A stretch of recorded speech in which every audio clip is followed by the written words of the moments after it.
கிறிஸ்து இயேசுக்குள் அன்பா அழைக்கப்பட்ட அன்புக்குரிய சகோதர சகோதரிகள் அனைவருக்கும் நம்ம பிதாவு நாமத்தினாலும் நம்ம ரட்சகர் மீட்பரா இருக்கிற இயேசு கிறிஸ்து நாமத்தினாலும் இந்த பெரியன் ஸ்டடிக்கு அன்போடு அழைக்கிறோம். மீண்டும் நம்ம வாழ்நாட்களை ஒரு நாள் சேர்த்து கொடுத்துட்டு சகோதர சகோதரிகள் இந்த ஜூம் வழியா காண செய்த கிருபைக்காக பிதாவான தேவனுக்கும் நன்றிகள் கேட்டிருக்கிறோம்.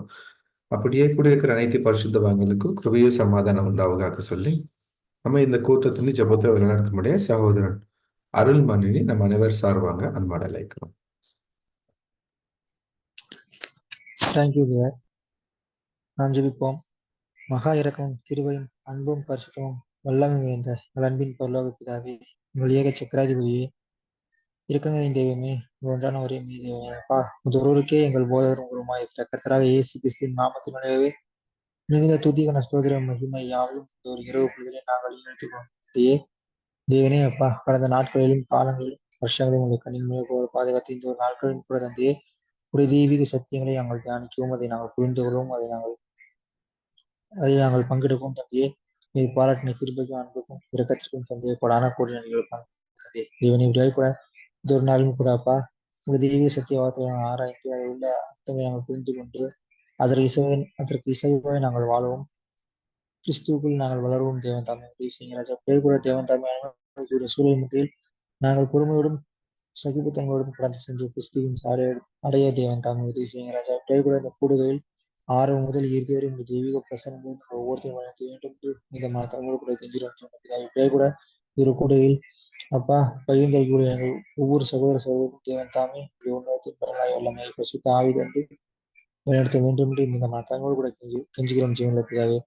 அப்பா கூட எங்கள் அனைவரும் பொறுப்புள்ள திருக்காரங்களை அர்ப்பணிக்கிறோம். தேவன் தாமே பொறுப்பது ராஜா. ஒரு சிறிய ஜபத்தை இந்த சிறிய மன்றாட்டினை ரட்சகரும் போதவரும் குருமாய் இருக்கிற இயேசு கிறிஸ்துவின் நாமத்தினாக இந்த மனத்தோடு ஜபத்தினை ஏறெடுக்கிறோம்.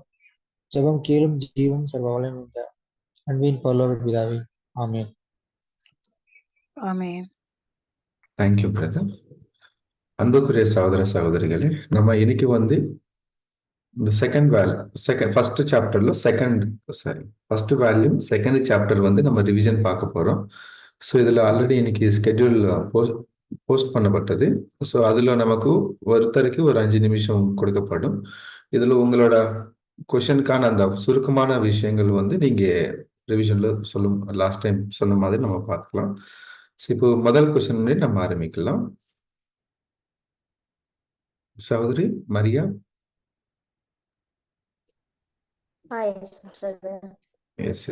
ஃபர்ஸ்ட் கேள்வி என்ன கேட்டிருக்காங்கன்னா, வேதத்திற்கு அப்பாற்பட்டு பகுத்தறிவு இல்லாதவங்களுக்கு, அந்த வெளிச்சம் இல்லாதவங்களுக்கு நீங்க எப்படி சாட்சியா இருப்பீங்க? அத ஞானமுள்ள சிருஷ்டிகரை ஒருவர் உண்டு என்பதை எப்படி நிரூபிப்பீங்க அப்படின்னு சொல்லிட்டு கொஸ்டின் கேட்டிருக்காங்க. அதுக்கு நம்ம விளக்கம் பார்த்தோம்னா, அதுல 3 பாயிண்ட் கொடுக்கப்பட்டிருக்குது. 3 பாயிண்ட்ல என்னன்னு பார்த்தோம்னா, அதுல இப்ப நம்மனா சத்திய வேதத்தை அறிஞ்சவங்களா இருக்கோம், அதை படிச்சவங்களா இருக்கோம். இப்ப அந்த சத்தியமே தெரியாம வெளிச்சமே இல்லாத ஜனங்களுக்கு நீங்க எப்படி நிரூபிப்பீங்கன்னு பார்த்தோம்னா, அவங்க எல்லா அறிவும் இல்லாதவங்க தான் இருக்கிறாங்க. ஆனா அவங்க ஆஹ் அதுல கடவுள் நம்பிக்கை இல்லை. அப்புறமேல அவங்க சந்தேகவாதியா இருந்தா கூட நம்ம போயிட்டு அவங்களுக்கு விளக்கமா எடுத்து சொன்னோம்னா, சத்தியத்துல இப்படி எல்லாம் இருக்கு, இப்படிதான் முதல்ல படிச்சாங்க அப்படின்னு சொன்னா கூட அவங்கள நம்ப வைக்கிறதுக்கு ஒரு வாய்ப்பு இருக்கலாம், வழி இருக்கலாம். சத்தியத்துல வழி நடத்துறதுக்கு ஒரு வழி கிடைக்கும் அப்படின்னு சொல்லியிருக்காங்க. ஆனா இப்ப அந்த சத்தியத்தை நீங்க எடுத்து வச்சுட்டு எப்படி நீங்க நிரூபிப்பீங்க அப்படின்னு கேட்டோம்னா, அப்ப செகண்ட் பாயிண்ட் பார்த்தோம்னா, நாம போயிட்டு அவங்கள்ட்ட நீங்க வானத்தை அண்ணாந்து பாருங்க, அங்க எவ்வளவு கோளுங்க, எவ்வளவு நட்சத்திரங்க, சூரியன் எப்படி எல்லாம் பிரகாசிக்குது, அந்த மாதிரி எல்லாம் நம்ம காமிச்சிட்டு அதெல்லாம் எப்படி ஒழுங்காகவும் அழகாகவும் ஒண்ணுக்கு ஒண்ணுக்கு இசைவா இருக்காது. அது எப்படின்னா வேறுபட்டதா இருக்குது, ஒண்ணுக்கும் வேறுபட்டதா தான் இருக்குது. அப்படிப்பட்ட ஒரு அமைப்பை கண்டிப்பா ஒரு சிருஷ்டிகர் தான் படிச்சிருக்க முடியும். அதுக்குதான் கடவுள் கண்டிப்பா இப்படிதான் படைச்சிருக்க முடியும். அது தன்னைத்தானே அதை இது பண்ணிக்க முடியாது அப்படின்னு சொல்லலாம். ஆனா நம்ம வேத பிரகாரம் பார்த்தோம்னா, இப்ப தேவன் இல்லைன்னு சொல்றவங்க எப்படியாப்பட்டவங்கன்னா, அவங்க மதிகேடனாவும் மதிகேட்டனால அந்த இதயத்துல தேவன் இல்லை அப்படின்னு சொல்லிக்கிறாங்க அப்படின்னு சொல்லிட்டு செகண்ட் பாயிண்ட் பாக்குறோம். இப்ப 3வது பாயிண்ட் பார்த்தோம்னா, அப்ப வந்துட்டு நம்ம வந்து அறிவுபூர்வமா யோசிக்கிற மனுஷன்ட்ட போயிட்டு வேதத்துல வந்துட்டு இப்படிப்பட்டது எல்லாம் கண்டிப்பா வந்துட்டு உருவாக்கிறவருக்கு ஒரு ஒரு உறுப்புனாலும் சரி, ஒரு ஒரு பொருள்னாலும் சரி, ஒரு ஒரு பூ அந்த மாதிரி ஐட்டம்ஸ்னாலும் கூட அது வந்துட்டு என்னாச்சுன்னா தேவன் வந்துட்டு அது ஒரு காரணத்துக்காக தான் அதை வந்து உருவாக்கி இருக்கிறாரு அப்படின்னு சொல்லிட்டு பாக்குறோம். அப்படிதான் வந்து இந்த செடி கொடிகள் பூக்கள்லாம் கூட வந்துட்டு அதை வந்துட்டு எப்படி அழகா பிரகாசமா இருக்குது, எப்படி வந்துட்டு அது வந்துட்டு பூக்குது. அது அது வந்து ஒரு புத்தகமாவே, அது ஒரு திறக்கப்பட்ட புத்தகமாவே நம்ம வந்து அது காணப்படுதுன்னு சொல்லிட்டு நம்ம வந்துட்டு சொல்லலாம். அது எப்படின்னா வந்துட்டு அது எப்படி அற்புதமாகவும் தோற்றத்துல வந்து அழகாகவும் அதுக்கப்புறமேலு எப்படியெல்லாம் இசைவாகும், அப்புறம் மனுஷன் ஞானத்துக்கும் சக்திக்கும் மேலான ஞானத்தையும் சக்தியும் வந்து அது பேசுவது போல இருக்கிறதாகவும் அப்படி நம்ம சொல்லலாம். அப்படி எப்படி வந்து கடவுள் வந்து ஒண்ணு படைக்கும் பொழுது அதுக்கு வந்துட்டு ஒழுங்கு, நேர்த்தி நேர்த்தியாகவும் இசைவாகவும் எல்லாத்தையுமே படைச்சிருக்காரு. ஆனாலும் இந்த வந்துட்டு மனுஷனோட நாணம் வந்துட்டு கம்மியாதான், குறுகலான பார்வையில தான் அந்த மனுஷன் பாக்குறான். இல்ல அப்படின்றவங்க மதிகேடனா இருக்கான் அப்படின்னு சொல்லிட்டு பாக்குறான். அப்புறம் வந்து இயற்கையானது எவ்வளவு நேர்த்தியாகவோ அமைக்கப்பட்ட ஒரு கட்டளைக்குள்ள இப்ப வந்து சூரியன் கிட்ட வந்துட்டு யாரும் வந்து கட்டளை சொல்ல வேண்டியதில்லை. அது பாட்டுக்கு காலையில வந்து உதிக்குது. அதே மாதிரிதான் நம்ம நைட்டுன்னு பார்க்கும் பொழுது சந்திரன் வந்துட்டு நிலா, நட்சத்திரங்கள் எல்லாமே தெரியுது. அதுக்கு வந்து ஒரு புத்தி உள்ள ஒரு சட்ட நிபுணர் தேவையில்லை அப்படின்னும் நம்ம சொல்லலாம் அப்படின்னு சொல்லிட்டு இங்க 3 பாயிண்ட் கொடுக்கப்பட்டிருக்கு. தேங்க்யூ. Thank you sister. அதுக்கப்புறம் 2வது கொஸ்டின் பிரதர் ஆண்டோனி.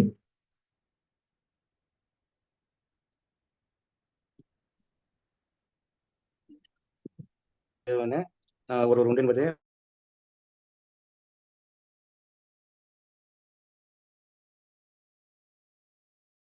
ஒப்புக்கொள்ள மறுக்கக்கூடிய சிலருடைய கொள்கை என்னன்னு கேட்டுக்கிறாங்க.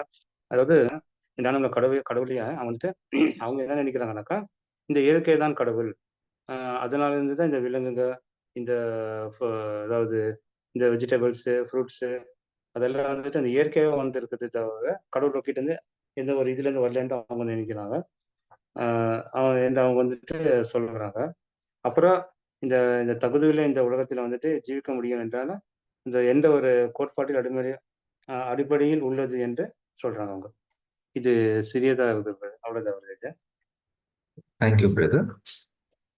Next 3rd question sister Esther Rani. Okay brother. என்னுடைய கொஸ்டின் என்னன்னா, பரிணாம கொள்கைக்கு எதிரான பலமான சாட்சியாக இயற்கையில் காணக்கூடிய உண்மைகள் என்ன அப்படின்னு அவங்க சொல்றாங்க.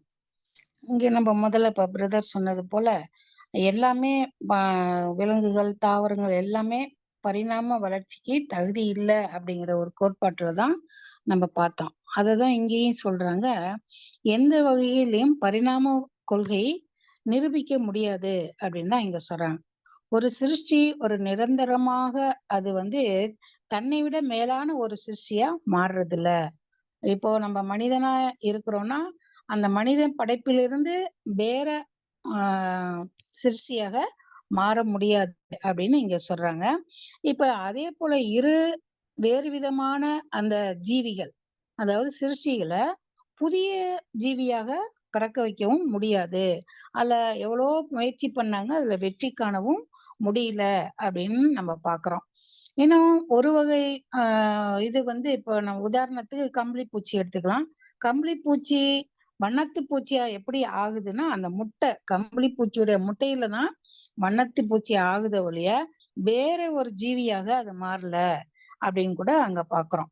அப்ப அந்த முட்டையில இருந்து வந்த குஞ்சுகள் தான் வண்ணத்து பூச்சியாக பலவித நிறத்துல வேணா மாறலாமா ஒழிய வேற ஒரு ஜீவியாக வேற ஒரு உருவம் ஆக முடியாது அப்படிங்கிறத பாக்குறோம். இன்னொன்னு கூட பாக்குறோம், மீன்களை பாத்தீங்கன்னா அது ரெக்கையெல்லாம் இருக்குதுதான், அது தண்ணியில இருக்கிற வரைக்கும் போகுதுதான். அதே சமயத்துல வெளியில எடுத்து போட்டுட்டோம்னா அது என்ன பண்ண முடியாது, பறக்க முடியாது. ரெக்கை இருக்குதான், ஆனா அதால பறக்க முடியாது. மீனாகத்தான் இருக்கு. அதே போல தவளை அது கத்துது, அது பாட்டு பாட்டு பாடுற மாதிரி கத்துது. ஆனா பறவை மாதிரி ஆக முடியுமா, பாட்டு பாட முடியுமானா ஆக முடியாது. அதே மாதிரி மனிதரை போல மிருகங்கள் நம்ம பாக்குறோம். இந்த மிருகம்லாம் நம்ம பாக்குறோம், மனிதனை மாதிரியே எல்லாமே பண்ணுது. அதை வச்சுதான் என்ன சொல்றாங்கன்னா பரிணாம கொள்கை வந்துச்சு அப்படிங்கிறாங்க. ஆனா இது வரைக்கும் அந்த மாதிரி அந்த மிருகத்துல இருந்து மனுஷர்கள் வந்தாங்களான்னா இது வரைக்கும் இல்ல அப்படிங்கறத இங்க நம்ம பாக்குறோம். அதேதான் இரு ஜீவிகளை இணைத்து மற்றொரு ஒரு உருவம் மாற்ற முடியாது. ஒருவேளை கழுதையும் குதிரையும் அந்த ஆஹ் இரண்டும் உணர்ந்து ஒரு கோவேரி கழுதையாக வந்துச்சுனாலும் அது இனப்பெருக்கம் செய்ய முடியாது, ஒரு சக்தி இல்லாத ஒரு கழுதையா தான் இருக்குது அப்படின்னு கூட பாக்குறாங்க. இப்படியாக தான் பகுத்தறிவு இல்லாத இயற்கை சிருஷ்டிகரால் அது வேறு விதத்துல எந்த ஒரு சிருஷ்டியும் உருவாக்க முடியாது. அப்ப புத்தி இல்லாம என்ன பண்ணிட்டு இருக்கிறாங்கன்னா பேசிட்டு இருக்கிறாங்க. மீன் பறவையாக முடியாது, குரங்கு மனுஷனாகவும் ஆக முடியாது. அது மாதிரி ஆய்ந்தா இது வரைக்கும் ஏதாவது ஒண்ணு ஆச்சா அப்படின்னு நிரூபிக்கவும் முடியாது. இது புத்திக்கு ஏற்ற ஒரு காரியமாகவும் இல்ல அப்படிங்கறதான் இந்த பாடத்துல எனக்கு கொடுத்த question. Thank you. Thank you sister. 4th question, சகோதரி Dora. Yes, brother. Fourth question வந்து, what is one theory of creation expecting man to which no serious objection can be offered? அதாவது மனிதன் தவிர மீதியுள்ள சிருஷ்டிகள் தொடர்பான எந்த ஒரு கொள்கை மறுக்கப்படுவதற்கு ஏது வல்லாததாய் காணப்படுது அப்படின்னு. இப்போ ஒரு கொள்கையை குறிச்சு கேட்டிருக்காங்க. அந்த கொள்கை வந்து சிருஷ்டிப்பு தொடர்பான கொள்கை. அதை வந்து நம்ம மறுப்பு தெரிவிக்கிறதுக்கு ஒரு காரணமே இல்லை. அது எப்படி அப்படி சொல்லி கேட்டிருக்காங்க. அது என்ன கொள்கை அப்படின்னா பரிணாம வளர்ச்சி கொள்கை. சிருஷ்டிப்பு தொடர்புடைய பரிணாம வளர்ச்சி கொள்கை. சோ இது ஏன் நம்ம வந்து இதை மறுக்கிறதற்கு ஒரு பாயிண்ட்ஸ் நமக்கு இல்லை, ஏதுவல்லாத தன்மையில் இருக்கு அப்படின்னு சொல்லி பார்க்கும்போது, ஒரு இனமும் மனித இனம், மிருக இனம், தாவர இனம், ஒவ்வொரு இனமும் என்னன்னா தன் நிலையில தன் சுபாவப்படி உறுதியா காணப்படுது. அப்ப நம்ம என்ன சொல்லலாம் அப்படின்னா, முற்காலத்துல அது ஒரு தனி சிருஷ்டியா சிருஷ்டிக்கப்பட்டு அது என்ன பண்ணுதுன்னா படிப்படியா ஒரு வளர்ச்சி அடைஞ்சு ஒரு பூரணத்தை அடைஞ்சதுக்கு அப்புறம் மாறாம அப்படியே இருக்கான். இப்ப நம்ம கேட்கலாம், எப்படி வந்து குரங்கு பாத்தீங்கன்னா குரங்கா இருக்கே, நாய் பாத்தீங்கன்னா நாய் மாதிரியே இருக்கேன்னா, இவங்க என்ன சொல்றாங்க, இதெல்லாம் வந்து இதுக்கு முன்னாடி ஒரு செல் உயிரியா இருந்துட்டு அது படிப்படியா வளர்ந்து இப்ப அதோட பூரணத்தன்மையை அடைஞ்சிருச்சு, அதனால அது அப்படியே இருக்கு. அது பூர்ணத்தன்மை அடைகிறதற்கு அதோட உணவு, அதோட சீதோஷ்ண நிலை, இதுல ஒரு மாற்றங்கள் ஏற்பட்டு அது வந்துச்சு அப்படின்றாங்க. அதே போல இந்த ஒரு பரிணாம வளர்ச்சி கொள்கையை வந்து உறுதிப்படுத்துற இன்னொரு கொள்கை என்ன அப்படின்னு சொல்லி பார்க்கும்போது ஃபாசில்ஸ்.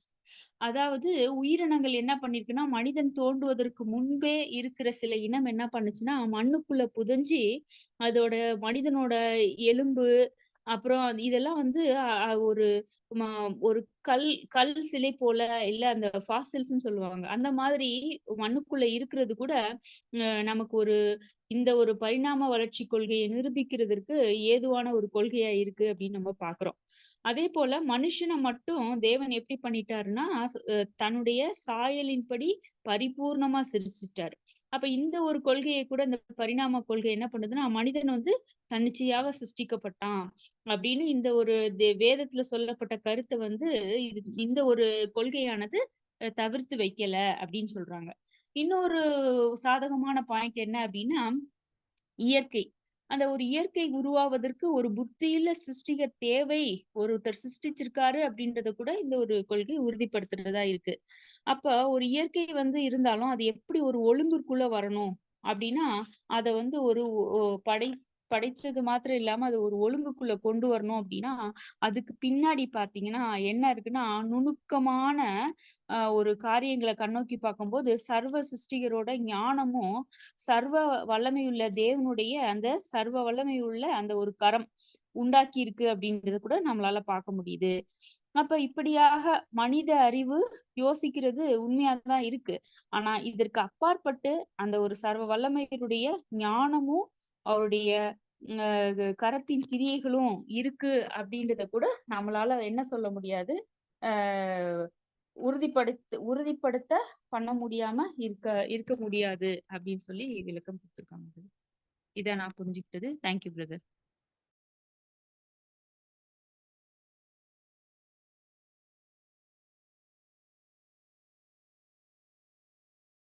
Thank you sister. இப்போ 5th கொஸ்டின் சகோதரி பிரத்யூஷா. Yes, brother. என்னோட question. In view of the foregoing, what is our reasonable conclusion as to the existence of an intelligent creator? So இது வந்து நம்ம கொடுக்க கன்க்ளூஷன் என்ன, ஒரு இன்டெலிஜென்ட் கிரியேட்டர் இருக்காரு அப்படிதான் சொல்றாரு. ஒரே ஒரு பாயிண்ட் சொல்லிட்டு நான் இது முடிக்கிறோம்னு நினைக்கிறேன். ஆமா, கண்டிப்பா ஒரு கிரியேட்டர் இருக்கு. ஏன்னா அதுக்கு ஒரு நேச்சர் அப்படி ஒரு நேம் வச்சுட்டாரு. நேச்சர் பார்க்கும்போது அவங்களோட விஸ்டம் இருக்கலாம், ஒரு கைண்ட்னஸ் இருக்கலாம், எல்லாத்துக்கும் தெரியும். நான் என்னோட எக்ஸாம்பிள் ஒரு சொல்றேன். ஒரு பூ, ஏதாவது ஒரு பூ, அவரைக்காயோ வெண்டைக்காயோ ஏதோ ஒரு வச்சுக்கோங்க. ஒரு பூல இருந்து ஒரு ஒரு வெஜிடபிள் வருது. ஒரு பூ பார்க்கும்போது ஒரு பெட்டல்ஸ் இருக்கும், அவ்வளவுதான். அப்போ ஃப்ரூட் பார்க்கும்போது அது எப்படி உருவாக்குது, எப்படி ஆகுது, ஸோ எப்படி நாம சாப்பிடுறோம், யாரு இது படிச்சுட்டா, யாரு இந்த இவ்வளோ அறிவி அந்த ஃப்ளவருக்கு கொடுத்துட்டா, நீ இப்படிதான் ஆகணும், இப்படிதான் ஃப்ரூட் ஆகணும், இப்படிதான் வெஜிடபிள் ஆகணும். ஸோ இது வந்து எல்லாத்தையும் ஒரு படிக்கும்போது அவங்களோட விஸ்டம், அவங்களோட பிளானு, அவங்களோட பவர் எல்லாத்தையும் ஒரு இருக்கு, இம்மெஷரபிள். அது மெஷர் பண்ணவே முடியாது, அளவு எல்லாமே இருக்காது. அது நம்ம திங்க் பண்றது எப்படின்னா, நம்ம பியாண்ட் ஆஃப் அ ரேஞ்ச் இருக்கு. நம்ம அதுதான் அகலம், ஆழம், உயரம் அவங்க பாக்குறதுக்கோ இல்லைன்னா நம்ம ட்ரை பண்றதுக்கோ இல்லவே இல்லை. நீ யோசிக்க மாதிரி நான் யோசிக்க மாட்டேன் அப்படியும் நமக்கு சாம்ஸ்ல இருக்கு.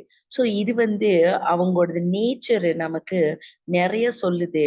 ஒரு கிரியேட்டர் நமக்கு இருக்கு, அதுதான் இன்டெலிஜென்ட் கிரியேட்டர் வந்து சொல்றாரு. என்னோட 5th question completed, brother. 6th question brother. Thank you, sister. Next question 6th, sister Anuradha. Praise brother. Question, இப்படிப்பட்ட ஒரு வல்லமை உள்ளவர் உண்டென்பதை உணரும் போது அவருடைய சர்வ வல்லமை உள்ள பலத்தின் மீதான எந்தவித பயத்தையும் பகுத்தறிவானது எப்படி தனிய செய்கிறது அப்படின்னு கேட்டிருக்காங்க. சோ இவ்வளவு பெரிய ஒரு வல்லமை உள்ள ஒரு தேவன் அப்படின்னு எல்லாரும் உணர்ந்து இருக்கும் பொழுது அவர் வந்து அவர் இவ்வளவு பெரிய மகத்தான ஒரு தேவனா இருந்தாலும் அவருடைய அன்பும் அவருடைய அந்த சிநேகமும் நம்ம உணராம இருந்தோம்னா அது வந்து எப்பயுமே நம்மளுக்குள்ள அந்த பயம் கட்டாயம் இருக்கும் அப்படின்னு தான் இந்த ஆன்சர் சொல்லுது. சோ இது வந்து பொதுவாகவே மற்ற ஜனங்களுக்கு வந்து உலகத்துல பேர் சபைகள்ல சொல்லி வர இதே பயத்தை தான் வச்சிருக்காங்களே தவிர அந்த ஆண்டவருடைய உண்மையான அன்பு, அவருடைய சிநேகம், அவருடைய அந்த தேவ திட்டம் அதெல்லாம் வந்து இன்னும் அறியாததா இருக்கு. ஏன்னு சொன்னா அந்த உண்மையான வெளிச்சம், அந்த பரிசுத்த ஆவி அந்த இது கிடைக்காத இருக்கிறதுனாலதான் எல்லாரும் அந்த பயப்படுகிற ஒரு சூழ்நிலை இருக்கேன்னு என்று சொன்னால், தேவ வசனத்துல இருந்தே அங்க வானம் உனக்கு சிங்காசனம், பூமி உமக்கு பாதபடி, அப்ப அவர் மகா எரிச்சல் உள்ள தேவன், தலைமுறை தலைமுறையாக அவர் நியாயம் விசாரி, இப்படிலாம் பலவிதமான இந்த வசனத்தை கொடுத்து அங்க ஒரு தேவ பயத்தை தான் உருவாக்குறாங்களே தவிர, ஆனா அவருடைய அந்த உண்மையான அன்பு, அவர் நம்ம மேல் வைத்திருக்கிற அந்த ஒரு தேவ திட்டம், அது ஒட்டுமொத்த ஒரு மனுக்குலத்துக்கும் அவர் ஒரு திட்டத்தை வைத்திருக்கிறாருங்கிறது அவருடைய அன்பை நம் ருசி பார்த்தால் தான் நமக்கு புரியும். அப்பதான் அந்த பயம், அந்த திகில் வந்து நம்மை விட்டு போக முடியும்.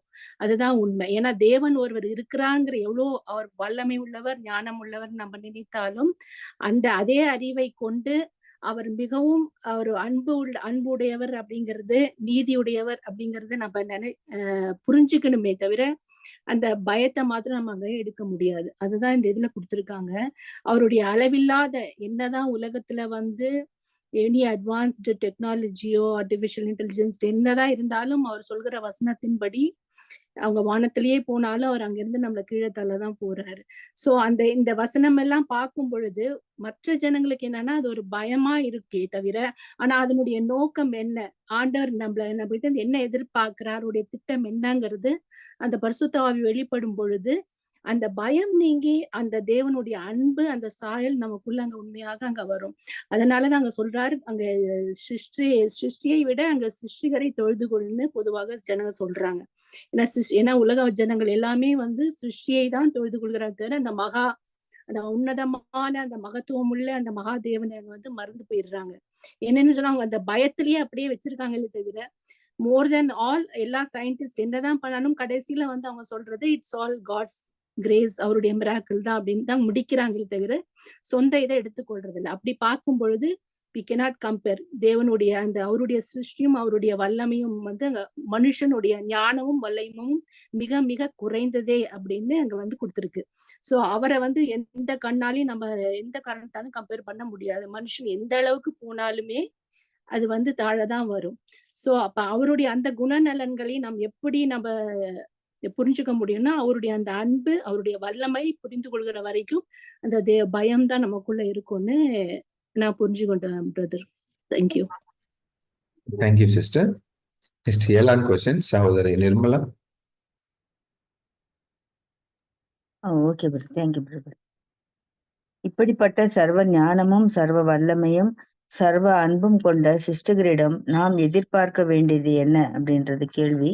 இதுக்கு வந்து மகா மேன்மையான ஞானமும் அன்பும் நீதியும் வல்லமையும் நிறைந்த குணலட்சணங்களை உடைய தேவன் ஒருத்தர் இருக்கிறாரு அப்படிங்கிறத நம்ம அறிவுக்கு நம்ம அறிந்து கொண்டதுக்கு அப்புறம் அவர்கிட்ட இருந்து நம்ம என்ன எதிர்பார்க்கலாம் அப்படின்னு பார்க்கும்போது அதையெல்லாம் அவர் அந்த குணலட்சணங்களை எல்லாம் நம்ம செயல்படுத்தி காட்டணும் அப்படின்னு பாக்குறோம். இன்னும் தேவனுடைய வல்லமையையும் அவருடைய சுவாபத்துக்கு ஏற்ற மாதிரி ஞானமாவும் நீதியாவும் அதனால பலன் கொடுக்கும் வகையிலையும் நம்ம பயன்படுத்தும் போது அவருடைய அளவில்லாத ஞானத்துக்கும் குணநலன்களுக்கும் ஒத்து போறது மட்டும் அல்லாம அவருக்கு ஏற்ற காரியமாவும் இருக்கும் அப்படின்றத பாக்குறோம். இன்னும்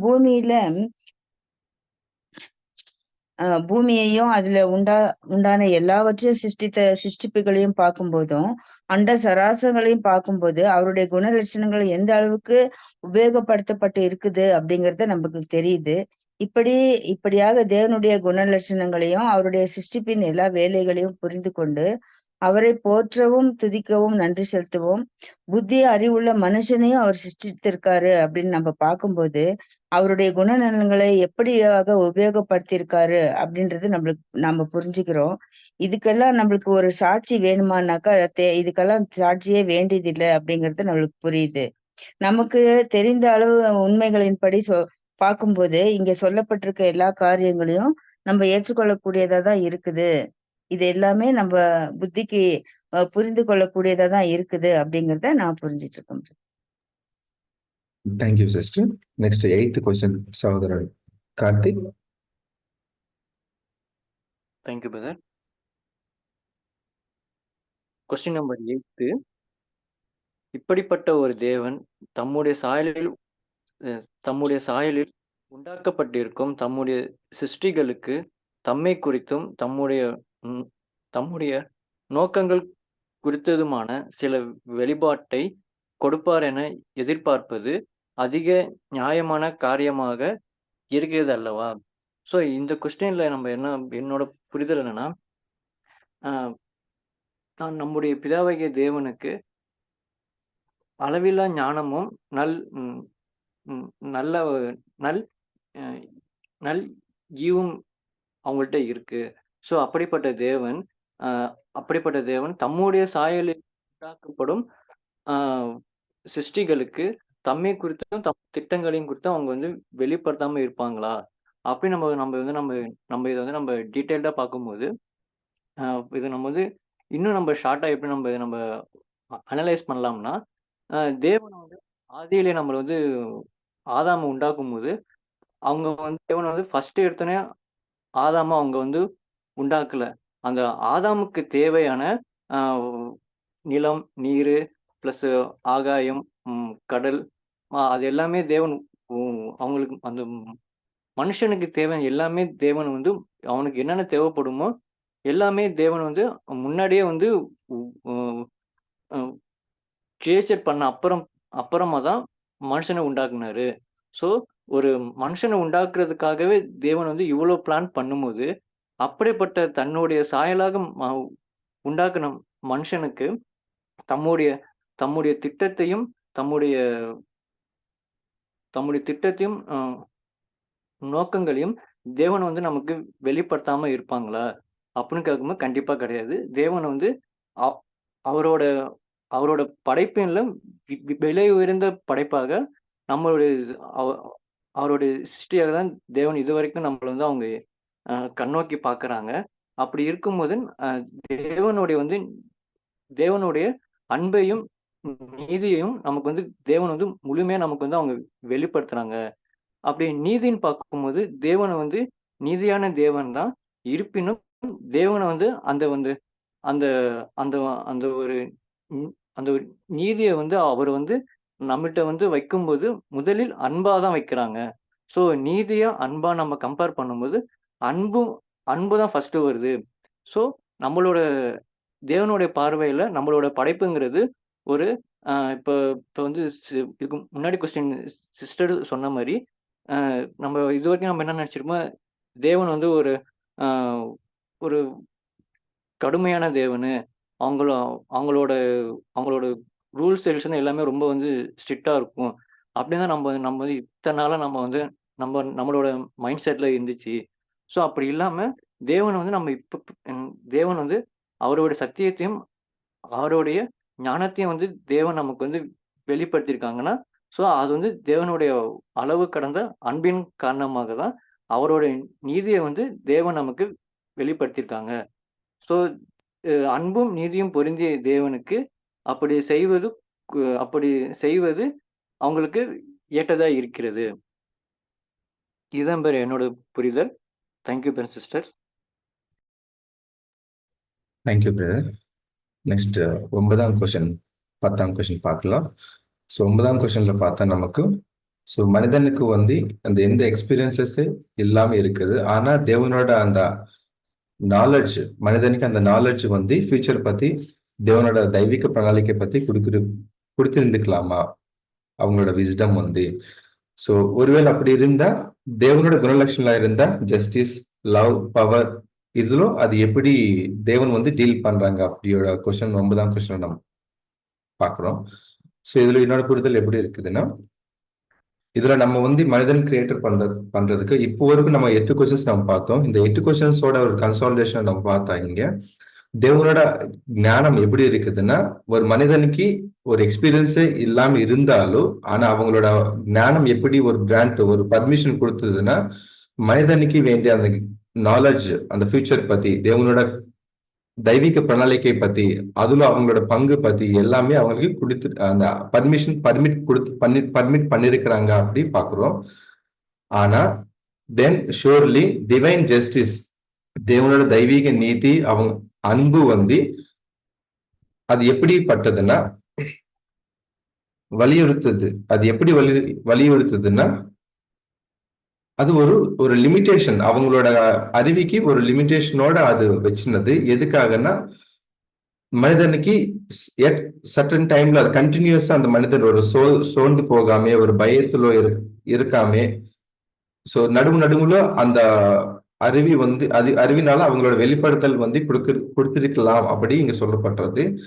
அந்த டைம்ல அதோட கான்சிக்வன்சஸா எப்படி இருந்துக்கும்னா, தெய்வீக வல்லமை வந்து அந்த டைம்ல வேலை செய்ய வேண்டியது வரும் அந்த லிமிடேஷன்ஸ்ல அப்படி அதுல இருக்குது அந்த குணலட்சணத்துல. ஆனா உண்மை என்ன அப்படி இப்ப பாக்குறாங்க, man has capacity for appreciating a revelation of God divine plan. இந்த மனிதருக்கு அந்த கெப்பாசிட்டி இருக்குது, தேவனோட அந்த பிரணாளிக்கை, தெய்வீக பிரணாளிக்கை என்னவா இருக்குது, அதோட வெளிப்படுத்தல் என்ன இருக்குது, அது எல்லாமே அப்ரிஷியேட் பண்றதுக்கு வேண்டிய ஞானம், அந்த கெப்பாசிட்டி கொடுக்கப்பட்டது. அது எப்படி நம்ம புரிஞ்சுக்கலாம்னா, அவங்களோட சாயலும் மனிதன் கிரியேட் பண்ணிருக்கிறாங்க அப்படியோட ரீசனோட நம்ம அது புரிஞ்சுக்கலாம். சோ நம்ம இங்க பார்த்தா கண்டிப்பா அது எல்லாமே புரிஞ்சுக்குமா மனிதருக்கு அப்படின்னா, இங்க ஒரு சின்ன ஒரு கண்டிஷன் மாதிரி இருக்குது. எந்த காலத்துக்கு அந்த விஸ்டம், தேவனோட ஞானம் அப்ரூவ் பண்ணதோ அந்த காலத்துக்கு தக்க மாதிரி தான் அந்த டைம் அண்ட் மேனர். சோ அதுக்கு தக்க மாதிரி தான் அந்த அப்ரிசியேஷன், அந்த அறிவி வந்து அவங்களுக்கு புரியும் அப்படி நம்ம இங்க பாக்குறோம். சோ இது எல்லாமே கன்சிடர் பண்றப்போ, ஒருவேளை பைபிள் தெரியாம இருந்தாலும் மனிதர்கள் வந்து இப்பேற்பட்ட இந்த ரெவலேஷன் வந்து புரிஞ்சுக்கலாம். இந்த தேவனோட தெய்வீக பிரணாளிக்கை எப்படி இருக்குதோ சொன்னா அது புரிஞ்சுக்கலாம் அப்படியோட எண்ணம் வந்து இங்க சொல்லப்படுறது. அப்படியே 10ஆம் கொஸ்டின் நம்ம பார்த்தா, அப்படி இருக்கிறப்போ நமக்கு இங்கே ஒரு எர்த்குவேக்ஸ், சைக்ளோன்ஸ், மற்ற இர்ரெகுலாரிட்டிஸ் இந்த பூமி மேல சிலது வருது. ஸோ அது எப்படி நம்ம ஒரு ரீசனபுளா கன்க்ளூஷன் பண்ணலாம்?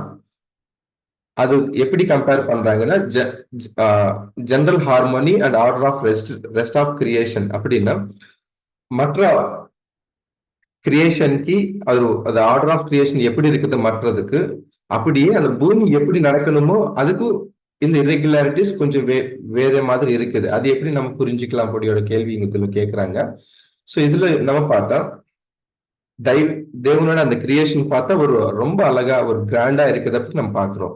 ஸோ இந்த பூமிக்கு நமக்கு தெரியும் அந்த டைமிங் இது எல்லாமே அந்த சிஸ்டம் எப்படி வேலை செய்யுதுன்னா அந்த லாங்கிடியூட் லாங்கிடியூட் இப்படிப்பட்ட அந்த சில எலிமெண்ட்ஸ் பூமி மீது இருக்கிற சில எலிமெண்ட்ஸ் மூலமா அது வேலை செய்யுது அப்படின்னு நம்ம பாக்குறோம். ஸோ இது இப்படி வேலை செய்யுது அப்படி பாக்குறது எப்படின்னா இது சில இர்ரெகுலாரிட்டிஸ் அது மூலமா வர்றதுக்கு இங்க சான்ஸ் இருக்குது. என்னன்னா இந்த பூமி இப்போ ஒரு பர்ஃபெக்ட் நிலையிலும் இல்ல அப்படின்னு நம்ம இதுல புரிஞ்சுக்கலாம். அப்படியே ஒரு அஷூரன்ஸ் தேவனோட வல்லமை தேவனோட குணலட்சணத்தை நம்ம பாக்குறப்போ அவங்களோட தெய்வீக பலனுக்கு நம்ம பாக்குறப்போ ஒரு அஷூரன்ஸ் நமக்கு கொடுக்கப்பட்டது. கண்டிப்பா இது எல்லாமே ஒரு பர்ஃபெக்ட் அந்த ஹார்மோனியஸ் அந்த இசைந்து ஒரு சிங்க்ரனைசேஷனுக்கு எல்லாமே வரும் பூமி மேல அப்படின்னு நம்ம பாக்குறோம். எப்படின்னா நம்ம பரலோக ராஜ்யத்து ஜெபம் பண்றதுல நம்ம பார்க்கலாம்.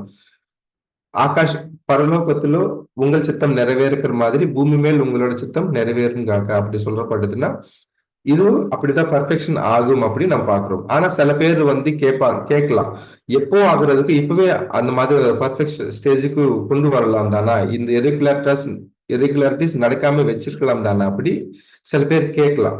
ஆனா தேவனோட அந்த வல்லமை அந்த ஞானம் அவங்களோட நீதி அன்பு நம்ம பார்த்தா இப்படி எல்லாமே பார்த்தியா அது எல்லாமே தேவன் டெமான்ஸ்ட்ரேட் பண்ணிருக்கிறாங்க. இது எல்லாமே பைபிள் தெரியாம இருந்தாலும் அவங்களோட குணலட்சணங்கள் நம்ம புரிஞ்சுக்க முடியும். சோ அப்படி இருக்கிறது நம்ம அவங்களுக்கு எதுவுமே கேட்க முடியாது. கண்டிப்பா இது எல்லாமே ஒரு நாள் வரப்போறது, அது எல்லாமே ஒரு பர்ஃபெக்ஷனுக்கு வருவாங்க. அப்படிப்பட்ட அந்த ரெவல்யூஷன் நமக்கு கொடுக்கப்பட்டது அப்படின்னு நம்ம இதுல இன்னொரு புரிதலா இருக்குது. கடைசி கொஸ்டின் 11ஆம் கொஸ்டின் சகோதரன் அருள்மணி. Thank you brother. எனக்கு கொடுக்கப்பட்டதான கேள்வி எண் 11. தேவனிடத்திலிருந்து மனிதனுக்கான வெளிப்பாடு என்று உரிமை கோரக்கூடிய புத்தகம் எது? மேலும் அதனிடத்திலென்று நாம் எதிர்பார்க்க வேண்டியது என்ன? இதுல நான் புரிஞ்சது என்ன அப்படின்னா, அப்போ அதாவது தேவன்கிட்ட இருந்து மனிதனுக்கான வெளிப்பாடுன்னு நம்ம பார்க்கும்போது அது எப்படி இருக்குன்னு பாக்குறோம். அது எப்படி இருக்குன்றது மட்டும் இல்லாம அதுக்கான சிறந்த புத்தகம் எது, அதை உரிமை கோரக்கூடிய புத்தகம் எதுன்னு நம்ம பார்க்கும்போது அப்போ ஒரு மனுஷன் அப்படின்னா அப்போ ஜென்ரலா நம்ம பார்க்கும்போது அது ஒரு குழந்தையா பிறந்து வளர்ந்து பல கஷ்டங்களை அனுபவிச்சு படிச்சு வேலைக்கு போய் குடும்பத்தை கேர் பண்ணி பார்த்துக்கிட்டு வயசாகி இறந்துடணும், இதுதான் ஒரு மனுஷனுக்கு நியமிக்கப்பட்டதா அப்படின்னா அப்படி இல்லை. ஒரு மனுஷன் அப்படின்னா அவன் எப்படி இருக்கணுங்கிறதுக்கான ஒரு முழு ஆதாரமும் அது எங்க இருக்கு அப்படின்னா அந்த வெளிக்கோரக்கூடிய புத்தகம் இது நம்ம பார்க்கும்போது அது வேதம் தான், அது பைபிள் நம்ம பார்க்கிறோம். அப்போ அந்த மனுஷன் உண்டாக்குனதுக்கான நோக்கம் என்னன்னு நம்ம பார்க்கும்போது அது தேவ பக்தி உள்ள சந்ததி வர வேண்டும் என்றுதான் நம்ம பார்க்கிறோம். அப்போ தேவனுடைய பக்தி உள்ள சந்ததி வரணும்னா அந்த மனுஷனே தேவன் உருவாக்கி இருக்காங்க. அப்போ இந்த ஆதாரத்தை கூட நம்ம எங்கெல்லாம் அந்த உரிமைக்குரிய புத்தகம் நம்ம பார்க்கும்போது அது பைபிள் நம்ம பார்க்கிறோம். அது மாத்திரம் இல்ல, அந்த பைபிள்ல இருந்து நம்ம எதிர்பார்க்க வேண்டிய விஷயம் என்ன அப்படின்னா அது அந்த எதிர்பார்க்கக்கூடிய விஷயம் என்ன அப்படின்னா நம்மளோட அப்பா பிதாவாகிய தேவனுடைய குணலட்சணங்கள் நம்ம பார்க்கிறோம். அப்ப அந்த குணலட்சணங்கள் நம்ம பார்க்கும்போது அது நம்ம எதை மென்ஷன் பண்ணலாம் அப்படின்னா தேவனுடைய செயல்களை நீங்க பாத்தீங்கன்னா இந்த செயல்கள் எல்லாமே 4 விதமான குணலட்சணத்தை பேஸ் பண்ணிதான் இருக்கும். அது என்னன்னு நம்ம பார்க்கும்போது ஞானம், நீதி, அன்பு, வல்லமை, இந்த 4ம் இல்லாம தேவனுடைய செயல் இருக்கவே இருக்காது. அந்த தேவன் எந்த செயலை செஞ்சாலும் இப்போ ஒரு ஞானமா ஒரு செயல் செய்யறாங்கன்னா அதுல நீதி, அன்பு, வல்லமை இருக்கும். அதுல நீதியா ஒரு செயல் செய்யறாங்கன்னா அதுல அன்பு, வல்லமை, ஞானம் இருக்கும். இந்த மாதிரி அந்த குணங்கள் வெளிப்படுதுன்னு பாக்குறோம். அந்த குணங்கள் நம்ம எதிர்பார்க்க வேண்டிய ஏன் நம்ம எதிர்பார்க்கணும் அப்படின்னா அவங்களுடைய பிள்ளையா இருக்கக்கூடிய நமக்கும் அதே குணங்கள் வளரணும். அது இன்னும் நம்ம ஆக்டா நம்ம பார்க்கணும் அப்படின்னா அது வந்து கிறிஸ்துவின் சாயல் நம்ம பார்க்கணும்.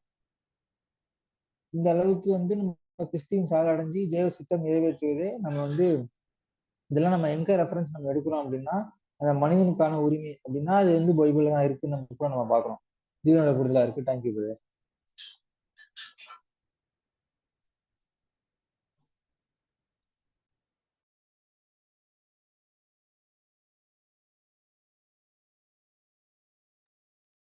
Thank you brother.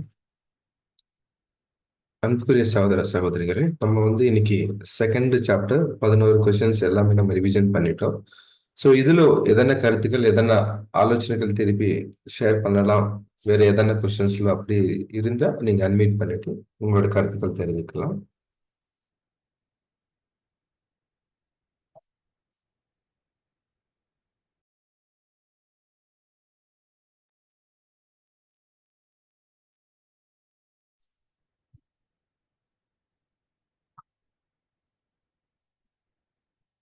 Brothers and sisters, உங்களுக்கு எதனா பாயிண்ட்ஸ் ஆட் பண்ணணும் அப்படி விரும்பீங்கன்னா நீங்க அன்மியூட் பண்ணிட்டு ஷேர் பண்ணலாம்.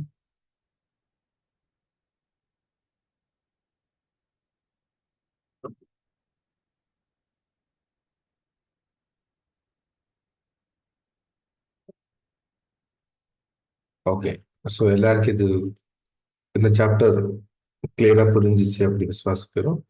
Thank you brothers and sisters. Next நம்ம நாளைக்கு நோண்டி தேர்ட் சாப்டர் நம்ம பார்க்க போறோம். The Bible as a divine revelation viewed in the light off reason. So இது வரைக்கும் வந்து நம்ம பைபிள் தொடர்பு இல்லாம நம்ம எப்படி தேவன் இருக்கிறாங்க அப்படி ப்ரூவ் பண்ணலாம் அப்படியோட என்னமோட நம்ம வந்து 2 சாப்டர்ஸ் நம்ம பார்த்தோம். ஸோ இப்போ வந்து 3ஆம் சாப்டர் வந்து பைபிளோட வெளிச்சத்தினால நம்ம அது பார்க்க போறோம். நாளைக்கு வந்து அது நம்ம எல்லாரும் ஆயத்தம் படி வர முடிய அன்போடு அழைக்கிறோம். இப்படிப்பட்ட மேன்மையுள்ள சத்தியவசனம் கொடுத்த பிதாவான தேவனுக்கு நம்ம ரட்சகர் மீட்பராகிய இயேசு கிறிஸ்துவுடைய நன்றிகள் எடுக்கிறோம். அப்படி இதில் கலந்துகிட்ட அனைத்து பரிசுத்தவான்களுக்கும் தேவன் ஆசீர்வதிப்பாக. இன்னொன்று நீங்கீதங்கள் படிக்க முடிய சகோதரி நிர்மலா.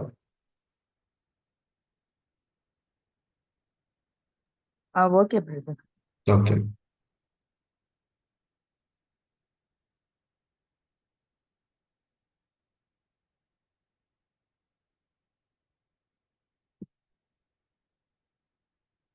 இரவின் நினைக்கீதங்கள்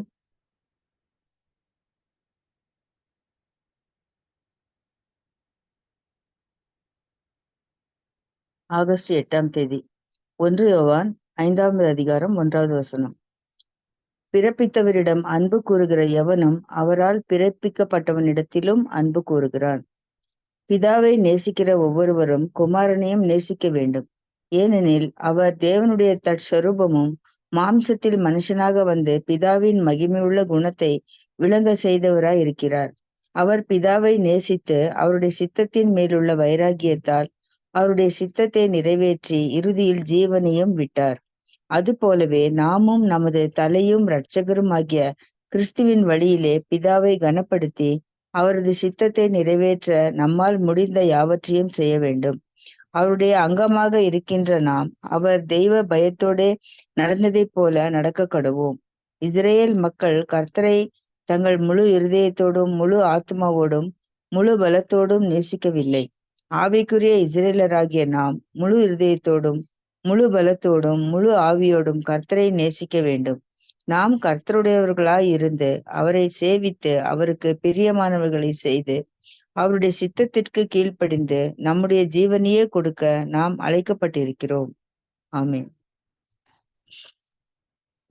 தேங்க்யூ சிஸ்டர். நம்ம அனைவரும் கண்கள் மூடி ஜெபிக்கலாம்.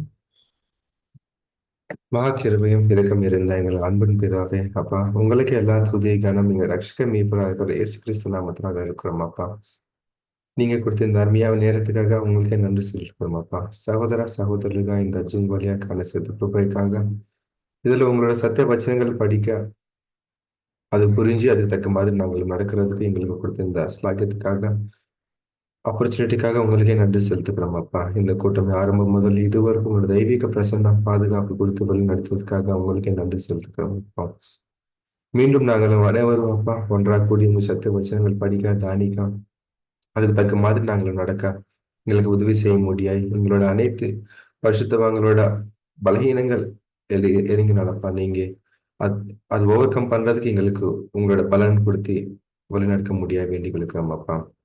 எல்லா சகோதர சகோதரிகள் தேவைகள் இறங்கினாலப்பா. நீங்க ஏற்ற காலத்துல எங்கள் சித்தம்படி எல்லாமே உங்கள் சித்தம்படி நடத்தி எல்லா துதி கணம் நீங்க ஏற்க முடியாது வேண்டி கொடுக்கிறோம் அப்பா. வர முடியாம இருந்த சகோதரர்களும் உங்க கருத்துல ஒப்பு கொடுக்கிறோம். கேட்டதை கேட்ட மறைந்த அனைத்து காரியங்கள் உங்க பாதத்தில் ஒப்படுத்து இந்த சிறு ஜெபம் உங்கள் ரட்சிக்க மீட்பராக இருக்கிற இயேசு கிறிஸ்து நாமத்தினால் இருக்கிற உங்கள் ஜீவனில் நல்ல பிதாவே. ஆமென்.